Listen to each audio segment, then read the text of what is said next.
Voice. ठीक है, voice शुरू करने आज नया टॉपिक।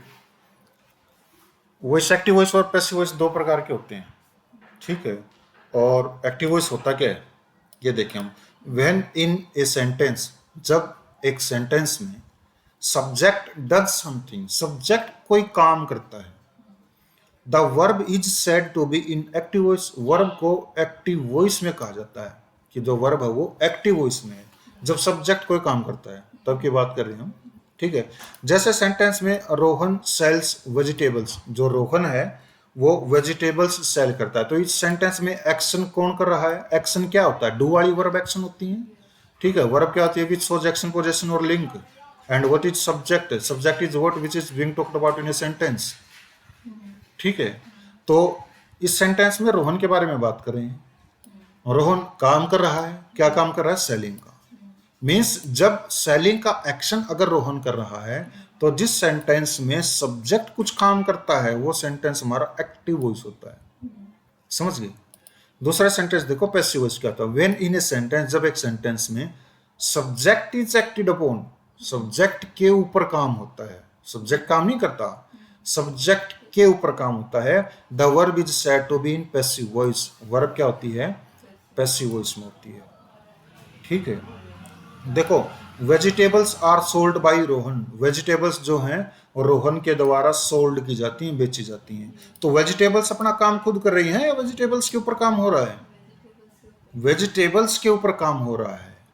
ठीक है, जब वेजिटेबल्स के ऊपर काम हो रहा है, सब्जेक्ट के ऊपर काम हो रहा है। सब्जेक्ट कैसे है? सब्जेक्ट ये सब्जेक्ट देखो, वर्ब जो होती है सब्जेक्ट के अकॉर्डिंग ही यूज होती है ना। तो आर किस लिए यूज हुआ है? क्योंकि सब्जेक्ट हमारा प्लूरल है।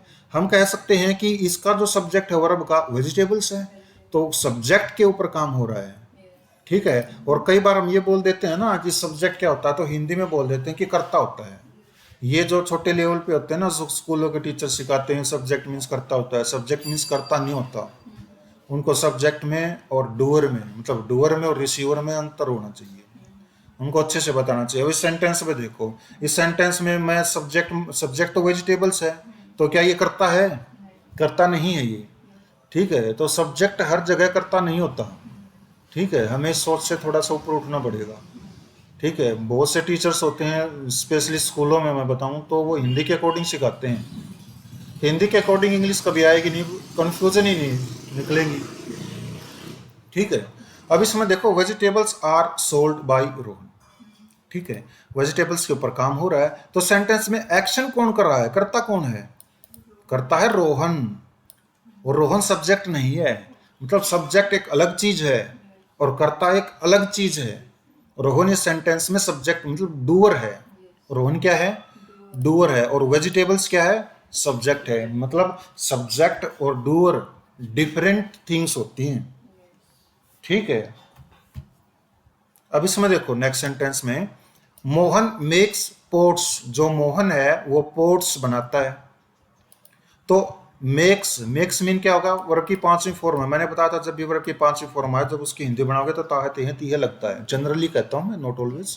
ठीक है, तो मेक्स मीन बनाता है, मोहन बनाता है। एक्शन कौन कर रहा है? मोहन। सेंटेंस में जब एक्शन सब्जेक्ट करे तो वो एक्टिव वॉइस होता है। Pots are made by Mohan, जो पोर्ट्स हैं आर मेड बनाए जाते हैं मोहन के द्वारा। तो सब्जेक्ट क्या हो गया? पोर्ट्स। सब्जेक्ट के ऊपर काम हो रहा है क्योंकि पोर्ट्स तो अपने आप को कुछ नहीं बना रहे हो। और किसके द्वारा काम किया जा रहा? मोहन के द्वारा। मोहन डूअर हो गया, सब्जेक्ट क्या हो गया? पोर्ट्स हो गया। ठीक है, तो सब्जेक्ट और doer are two different things. My mother scolded my brother, मेरी माता ने मेरे भाई को स्कोल्ड किया। ठीक है, तो इस सेंटेंस में देखो, माई मदर, मेरी मम्मी ने स्कोल्डेड एक्शन किया। एक्शन किसने किया? मदर ने किया। मदर क्या? सब्जेक्ट है। जब किसी सेंटेंस में सब्जेक्ट कुछ काम करता है तो सेंटेंस क्या होता है? एक्टिव वॉइस होता है। अब इसमें देखो, माई ब्रदर वाज स्कोल्डेड, मेरे भाई को डांटा गया। भाई ने नहीं कुछ एक्शन किया, भाई पर तो एक्शन का इफेक्ट पड़ रहा है। जब एक्शन का इफेक्ट सब्जेक्ट पर पड़े तो वो पैसिव वॉइस है। जब एक्शन का इफेक्ट ऑब्जेक्ट पर पड़े, एक्टिव वॉइस। मतलब जब सब्जेक्ट कुछ काम करे, इफेक्ट ऑब्जेक्ट पर पड़े, एक्टिव वॉइस। जब डूअर कुछ काम करे, बाई प्लस डूअर हो, इफेक्ट अगर सब्जेक्ट पर आ रहा है तो पैसिव वॉइस। अब इसका इफेक्ट किसके ऊपर, वाज कॉल्ड इट, किसको डाटा गया, माई ब्रदर, इफेक्ट किस पर आ गया, सब्जेक्ट पर आ गया।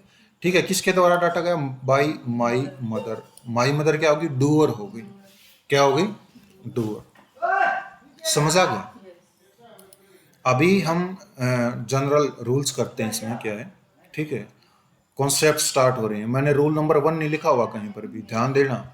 जितने भी ग्रामर मैं करवा रहा हूं, मैंने कहीं पर भी रूल नहीं लिखवाया हुआ, क्योंकि रूल नहीं करवाते, कॉन्सेप्ट करवा रहे हैं। रूल ब्रेक हो जाते हैं, बहुत बार ब्रेक होते हैं, कॉन्सेप्ट कॉन्सेप्ट होता है। अब इसमें देखो, ये जनरल रूल है। जनरल का मतलब मोस्टली यही लगता है, बदल भी सकता है, सेंटेंस के ऊपर डिपेंड करेगा। अब इसमें देखो क्या है, सब्जेक्ट आएगा शुरू में, ठीक है, हेल्पिंग वर्ब आएगी, कोई भी हेल्पिंग वर्ब हो सकती है। और हेल्पिंग वर्ब किसको बताती है, टाइम को। मैन वर्ब किसको, स्टेट को बताएगी। मैन वर्ब की ऑलवेज थर्ड फॉर्म यूज होगी पैसिव वॉइस में। कौन सी, third form, always third form use होगी पैसिव वॉइस में, याद रखना है। और फिर उसके बाद हो गया बाई प्लस डूअर। डूअर लिखा मैंने यहाँ, ऑब्जेक्ट वगैरह नहीं लिखा, सब्जेक्ट वगैरह नहीं लिखा। डूअर और सब्जेक्ट टू डिफरेंट थिंग्स होती हैं। देखो, Rohit learns mathematics. Rohit mathematics क्या करता है, लर्न करता है। सब्जेक्ट का एक्शन कर रहा है, एक्टिव वॉइस हो गया। तो पैसिव वॉइस जब हम बनाएंगे, mathematics is learned by Rohit, mathematics subject हो गया ये वाला, ठीक है। मैथमेटिक्स के अकॉर्डिंग इज हेल्पिंग वर्ब होगी, ठीक है। लर्नड तीसरी फॉर्म होगी, बाई हो गया, डूअर रोहित हो गया। सेम मैच हो गया, जनरल रूल, ठीक है। Any question. ऑब्जेक्ट का सब्जेक्ट बनाया जाता है, ठीक है, सब्जेक्ट का ऑब्जेक्ट बनाया जाता है, ठीक है। Subject is changed into object and object is changed into subject, ठीक है। Helping verb plus main verb की तीसरी form is used according to the tense. Tense change नहीं होता, टेंस के अकॉर्डिंग। अब इसमें देखो, Poonam teaches science in the school. Poonam school में साइंस टीच करती है, तो टीचेज क्या होगी, वर्ब की पांचवी फॉर्म होगी। वर्ब की पांचवी फॉर्म कौन से टेंस में यूज होती है, प्रेजेंट इंडेफिनिट में। और वर्ब की तीसरी फॉर्म जो होती है पैसिव वॉइस में, ऑलवेज यूज होगी।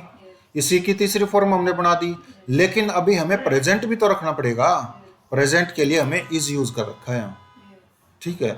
अब इसमें देखो, साइंस ऑब्जेक्ट का सब्जेक्ट आ गया, is taught helping verb plus verb की तीसरी form, by, by plus doer, in the school का इन द स्कूल रहा। इन द स्कूल क्यों नहीं चेंज किया हमने,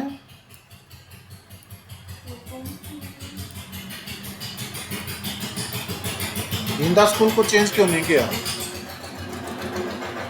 जब मैंने बेसिक करवाया था, मैंने कुछ डिफरेंट थिंग्स बताई थी आपको, ठीक है। स्कूल लेवल से थोड़ा ऊपर उठो। स्कूल में क्या बताएंगे, subject verb plus object full stop लगा देंगे, इंटरोगेटिव सेंटेंस होगा तो इंटरोगेटिव हेल्पिंग वर्ब सब्जेक्ट वगैरह बाहर निकाल करके, ठीक है। उसके आगे भी मैंने बताया था बेसिक में कि यहीं तक सेंटेंस नहीं होता, सेंटेंस में सब्जेक्ट वर्ब कंप्लीमेंट या ऑब्जेक्ट में से एक, उसके बाद एमपीटीआर भी आया है। तो ये इन द स्कूल क्या है, स्कूल में, प्लेस है ये, समझ आ गया। तो प्लेस को चेंज नहीं करना, ये सब्जेक्ट भी नहीं है, ये ऑब्जेक्ट भी नहीं है, ये वर्ब भी नहीं है, एमपीटीआर चेंज नहीं होंगी, ठीक है। अब नोट देखो, नोट दे रखा है, क्या नोट दे रखा है, इसी से रिलेटेड नोट है, क्या है, manner and other words, manner और other words will be placed after main verb, main verb के बाद लिखे जाएंगे वो, मैनर और अदर वर्ड्स की बात कर रहे हैं हम। एंड प्लेस, टाइम, रीजन, जो पीटीआर हैं वो will be put at the end of the sentence, वो सेंटेंस के लास्ट में रखे जाएंगे। मैनर मैंने बताया था, ये सारी एडवर्ब होती हैं। मैनर एलवाई लगा दिया किसी वर्ड के पीछे, मैनर हो गया। और मैनर जो है ना, वो कहाँ रखा जाएगा, प्लेस्ड आफ्टर मैन वर्ब, ठीक है। और टाइम एंड प्लेस जो will be put at the end of the sentence, sentence के एंड में रखे जाएंगे, पीटीआर। और ये जो इन द स्कूल था, ये क्या था, पी, मीन्स प्लेस की बात कर रही थी वो। अब आगे पर्सनल प्रोनाउन, प्रोनाउन टेबल है, सेम एज वही टेबल है जो बेसिक में करवाई थी, ठीक है। Subjective case, possessive case and objective case, लेकिन इसका एक फॉर्मूला बता रखा है, subjective case is change into objective case and vice versa. जो सब्जेक्टिव केस है वो ऑब्जेक्टिव केस में चेंज हो जाता है, और जो ऑब्जेक्टिव केस होता है वो सब्जेक्टिव केस में चेंज हो जाता है, ठीक है, मतलब अगर ये वाले सेंटेंस में दे रखे हो तो इनमें चेंज हो जाएंगे, अगर ये वाले दे रखे हो तो इनमें चेंज हो जाएंगे। बीच वालों का क्या रोल है ये बताते हैं। बट लेकिन PC will not be changed, possessive case change नहीं होगा। पॉजेसिव केस चेंज क्यों नहीं होगा? क्योंकि ये पॉजेसिव केस ये प्रोनाउन होते ही नहीं, ये एडजेक्टिव होते हैं। पॉजेसिव एडजेक्टिव्स, प्रोनाउन तो केवल सब्जेक्टिव केस और ऑब्जेक्टिव केस होते हैं, ये पॉजेसिव एडजेक्टिव्स हैं, एडजेक्टिव चेंज नहीं होते। ठीक है, देखो क्या दे रखा है example. She teaches me every day, वह मुझे प्रतिदिन पढ़ाती है। She teaches me, she subject है, टीचेज वर्ब है, मी एवरी डे क्या है? Time place reason, time. ठीक है, तो हम क्या करेंगे, देखो मी आ गया, मी को हम आई में चेंज कर देंगे। ठीक है, क्योंकि ऑब्जेक्टिव केस का ही सब्जेक्टिव केस बनाना है। ये मत करना कि मी आया हुआ तो तुम यू कर दोगे। ठीक है, उसका पर्सन चेंज नहीं करना है। ठीक है, अब इसमें देखो क्या मी है, मी का आई कर दिया, आई के बाद सब्जेक्ट आ गया, सब्जेक्ट के बाद हेल्पिंग वर्ब आएगी, एम लगा दी। ये हेल्पिंग वर्ब कैसे यूज कर रहे हो ये मैं बताऊंगा, क्योंकि मैंने अभी तक इसीलिए generally present indefinite past indefinite दिया और बाकी दिए नहीं। टोट आ गया, टोट क्या वर्ब की तीसरी फॉर्म है, हर पैसिव वॉइस में यूज होगी। बाई, ठीक है, बाई प्लस डूअर। सी, देखो सी आया था और सी का क्या ये कर दिया? हर कर दिया। ठीक है, इसके जो लाइन में है वही चेंज करने हैं, ऊपर नीचे वाले कर दोगे गलत हो जाएगा। ठीक है, तो I am taught by her every day क्या था? टाइम था, और टाइम, प्लेस और reason will be put at the end of the sentence. लेकिन मैनर और अदर वर्ड्स की बात आती है तो मैनर जो मैन वर्ब के बाद। ठीक है, my father helps them with money, मेरे पिताजी हेल्प्स दैम उनकी सहायता करते हैं विद मनी, मनी के साथ। देखो दैम आ गया, क्योंकि हमें सब्जेक्ट लिखना है तो हमें ऑब्जेक्ट का सब्जेक्ट बनाना पड़ेगा। दैम तो ये है, तो क्या लिखना पड़ेगा? दे। ठीक है, तो दैम का दे कर दिया। इसके अकॉर्डिंग हेल्पिंग वर्ब यूज करनी होगी, प्लूरल है तो प्लूरल हेल्पिंग वर्ब यूज करोगे। V3 आती है पैसिव वॉइस में, no doubt. With money, with money क्या है? Other words. अब विद मनी को देखो, एमपीटीआर में से क्या है? अदर वर्ड्स में आ गया। अदर वर्ड्स जो होता मैन वर्ब के बाद रखा जाता है। ठीक है, अदर वर्ड्स मैन वर्ब के बाद। बाय माई फादर, बाई आ गया, पैसिव वॉइस में आता है जनरली, नॉट ऑलवेज। ठीक है, माई फादर, देखो माई फादर का माई फादर ही आ गया, माई फादर यहां था, सेम माई फादर यहां आ गया। मीन्स क्या आ गया? जो माई है वो पॉजेसिव केस है, और possessive case will not be changed. ठीक है, नेक्स्ट देखो, they are helped with money by my father, ये तो करवा दिया। She helps me in adversity. ठीक है, देखो सी हेल्प्स मी, तो मी क्या हो गया? ऑब्जेक्टिव केस हो गया, ऑब्जेक्टिव केस का सब्जेक्टिव केस बनाओगे तो आई होगा, आई के साथ क्या लगता है? एम, आई एम हो गया। V3 हेल्प्ड होगी, पैसिव वॉइस में लगती है always. By, by plus doer आएगा, सी का क्या हो जाएगा? हर आएगा। ठीक है, इन एडवर्सिटी, देखो इन adversity and in adversity, in adversity क्या होती है? मुसीबत। मुसीबत क्या मतलब? डायरेक्टली और इनडायरेक्टली ये हिंट दे रहा है कि ये टाइम है। ठीक है, एडवर्सिटी टाइम होती है, तो वो एडवर्सिटी में वो उसकी सहायता करती है। मीन्स क्या हो जाएगा कि टाइम जो है, time and place and reason will be put at the end of the sentence, sentence के एंड में। अच्छा एक क्वेश्चन बताओ कि हम बाई के बाद ऑब्जेक्टिव केस में चेंज क्यों कर देते हैं? माई क्वेश्चन इज दैट, रटना नहीं है किसी चीज को, बाई के बाद हम ऑब्जेक्टिव केस में चेंज क्यों कर देते हैं किसी भी प्रोनाउन को?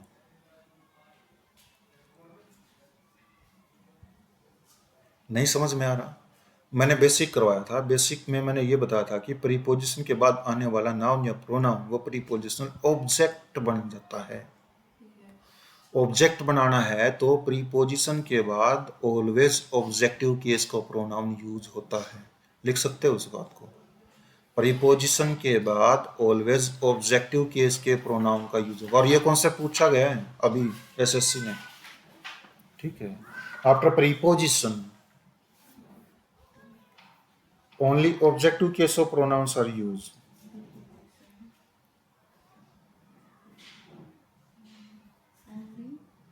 Objective case of pronouns are used.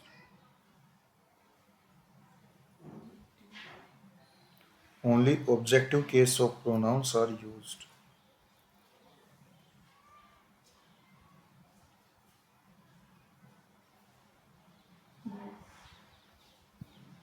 ठीक है। और ये CHSL के एग्जाम में पूछा गया था, डिफिकल्ट लेवल का आता है वो भी, लो लेवल का एग्जाम नहीं होता। तो प्रीपोजिशन के बाद ऑलवेज ऑब्जेक्टिव केस के प्रोनाउन का यूज किया जाता है। क्यों इसलिए किया जाता है? क्योंकि प्रीपोजिशन के बाद आने वाला नाउन या प्रोनाउन उसका प्रीपोजिशनल ऑब्जेक्ट बन जाता है। समझ आ गया?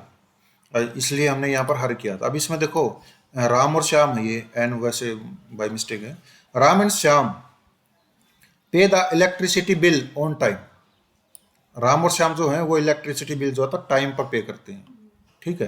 राम एंड श्याम सब्जेक्ट हो गए, पे वर्ब होगी, द इलेक्ट्रिसिटी बिल क्या हो गया? ऑब्जेक्ट हो गया। तो हमें ऑब्जेक्ट का सब्जेक्ट बनाएंगे तो द इलेक्ट्रिसिटी बिल, और ये सिंगुलर है, सिंगुलर है तो इज आ गया। सिंगुलर सब्जेक्ट के साथ सिंगुलर वर्ब, पेड वर्ब की तीसरी form, always used in passive voice bye Ram and Shyam. और ये क्या है? टाइम है। Time and place will be put at the end of the sentence. समझ गए? Point number 3, fix prepositions means अगर एक्टिव वॉइस में मेन वर्ब के साथ कोई प्रीपोजिशन फिक्स है, लगी हुई है, तो पैसिव वॉइस बनाते समय उसे हटाया नहीं जाता, मेन वर्ब के बाद ही रखा जाता है। समझ गए? ठीक है। अब इसमें देखो क्या बताया मैंने, ही लाफ्स, वह हंसता है, एट द बेगर, लाफ्स के साथ एट लगा हुआ प्रीपोजिशन है। ठीक है। तो ये जो लाफ एट है ना, ये यहाँ पर लाफ एट ही रखना होगा हमें। ठीक है। अब इसमें देखो द बेगर, जो बेगर है ऑब्जेक्ट का सब्जेक्ट बना दिया। इज लाफ्ड, बेगर सिंगुलर था, सिंगुलर हेल्पिंग वर्ब यूज कर दी। इज लाफ्ड वर्ब की तीसरी form used in passive voice. At, देखो एट यहाँ रखना है, हटाना नहीं है। By him, by plus he का हिम हो गया। ठीक है। कई बार क्या करते हैं ना, कई बार बच्चे ना इस एट को हटा देते हैं। क्यों हटा देते हैं? क्योंकि बाई आया है। वो ये सोचते हैं कि double prepositions are not used. हाँ, नियम भी है, double prepositions are not used, लेकिन दोनों प्रीपोजिशंस हैं। हम क्यों यूज कर रहे हैं double preposition? Double preposition are not used without comma and conjunction. ठीक है। इसमें देखो ये एट किसके लिए आया है, किसके साथ आया है? लाभ के साथ।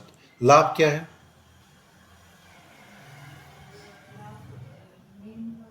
वर्ब है। जो सब वर्ब में कुछ ऐड करे, एडवर्ब होती है, प्रीपोजिशन है ही नहीं है। एट यहाँ पर एडवर्ब है, बाई प्रीपोजिशन है। समझ गए कॉन्सेप्ट? समझ गए? ये कॉन्सेप्ट है। डबल प्रीपोजिशन है नहीं, देखने में लगती है, ठीक है, लेकिन यहाँ फिक्स प्रीपोजिशन है। ठीक है, फिक्स प्रीपोजिशन है। यहाँ देखो she acts upon my advice. She mean वह, एक्ट्स मीन काम करती है, अपॉन के अनुसार, माई मेरी, एडवाइस का मतलब सलाह, मेरी सलाह के अनुसार काम करती है। तो इसमें देखो माई एडवाइस, मेरी जो एडवाइस है वो इज एक्टेड, इज आ गया, क्यों? क्योंकि सिंगुलर था। इज एक्टेड अपॉन वर्ब की तीसरी फॉर्म, अपॉन वहां पर भी था, अपॉन यहाँ पर भी है, मीन्स पैसिव वॉइस में हम प्रीपोजिशन को हटाएंगे नहीं। By her, by plus doer होगा, फिक्स प्रीपोजिशन। समझ आ गया? अब इसमें देखो point number 4 which is most important. मान सकते हो, मानना तो है ही। ठीक है। The passive voice of transitive verbs is possible but the passive voice of intransitive verbs is not. Transitive verb का पैसिव वॉइस पॉसिबल है, लेकिन इंट्रांजिटिव वर्ब का पैसिव वॉइस पॉसिबल नहीं है। समझ गई? क्या समझे?